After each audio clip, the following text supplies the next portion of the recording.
Alors, M. Jérôme Soso, bonjour. Oui, bonjour. Vous suivez l'actualité au Burkina. Dites-nous, quelle analyse faites-vous par rapport à cette crise que connaît le Burkina Faso?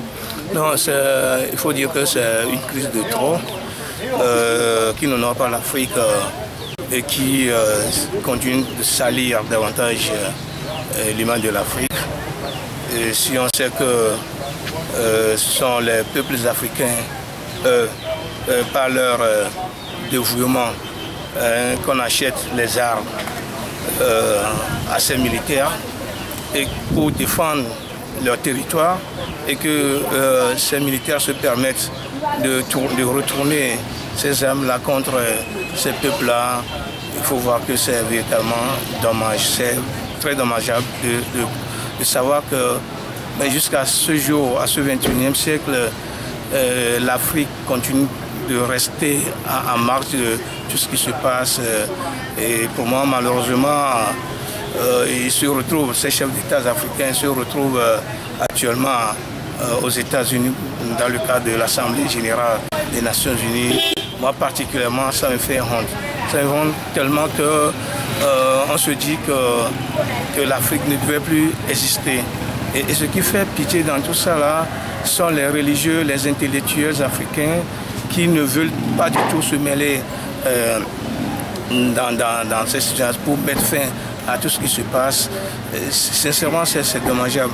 On ne peut pas comprendre pourquoi est-ce qu'un processus de transition pour favoriser une démocratie dans un État appelé État de droit, appelé État civilisé dans ce XXe siècle, qu'un groupe de militaires se lève pour stopper, pour arrêter tout ce processus-là, mettre des gens en prison, enfin, couper le cours de ce processus-là. Ça fait pitié jusqu'à ce que ce sont les chefs d'État africains qui se disent regroupés dans la CEDEAO, qui vont donner de l'ordre à ces militaires. Et malheureusement, au lieu de répondre, au lieu d'accepter, de comprendre que ce qu'ils sont en train de faire n'est pas bon, le général Diendéré, je ne sais pas quoi, Gilbert, ne veut pas se désarmer, ne veut pas permettre à son groupe-là de se désarmer pour favoriser, pour provoquer la transition, la démocratie, la vraie démocratie au Burkina Faso, alors que le Togo, mon pays, est sur la planche et que nous autres, nous souhaitons suivre l'exemple justement sur le Burkina Faso. Et malheureusement que Diendéré et ses amis ont coupé le cours de cette démocratie qu'on veut se voir réaliser, se voir s'installer définitivement au Burkina Faso. Ça fait pitié. Et ce qui fait encore malheureux dans ces situations, c'est que les institutions des États africains, c'est-à-dire, comment appelle-t-on, l'Assemblée nationale, la Cour constitutionnelle, la justice, la police, la gendarmerie, l'armée, tout se retrouvent manipulés par une seule personne appelée le chef de l'État, alors que chaque année ou chaque 5 ans, ce chef d'État vient se présenter devant ce peuple-là, comme quoi qu'on lui donne encore sa confiance, alors que malheureusement, une fois les élections terminées, le peuple se retrouve encore dans une misère ambiante, comme cela se fait voir actuellement dans le pays. Regardez dans le Togo profond, on n'a pas de l'eau potable, on n'a pas de l'électricité, on n'a rien du tout, alors qu'on se dit qu'on a des chefs d'État et qui malheureusement ne veulent pas quitter le pouvoir.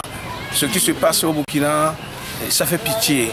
Et malheureusement que ça se passe au Burkina et que ça doit servir d'exemple aux autres chefs d'État. Regardez-moi ce que Sassou Nguesso est en train de faire. Regardez-moi ce que Kabila est en train de faire. Regardez tous les autres chefs d'État, ce qu'ils sont en train de... Écoutez, rappelez-vous même du discours de Faure Gnassingbé à l'Assemblée générale des Nations unies. Alors qu'au moment où il y a cette ambiance, cette misère ambiante dont je parlais, prend en carcan le peuple togolais, Faure Gnassingbé lui parle de la piraterie maritime, il parle du sommet, de la sécurité maritime. Moi, je ne comprends plus rien. Je ne sais pas où est-ce que ces chefs d'État veulent emmener leur peuple. Décidément, il faut que les peuples africains, les intellectuels, les religieux, il faut que tous ensemble, on se lève contre cette façon de gouverner les États africains. Sinon, ça ne va pas du tout. Et si on refuse de le faire, je crois que l'Afrique restera toujours dans cette situation et que l'Europe et l'Amérique vont se moquer de l'Afrique. Or, c'est en Afrique que ces États-là puisent leurs ressources. C'est en Afrique qu'ils trouvent tout, alors qu'en Afrique même, les Africains sont misérables, sont miséreux, sont nécessiteux. Moi, ça me fait pitié.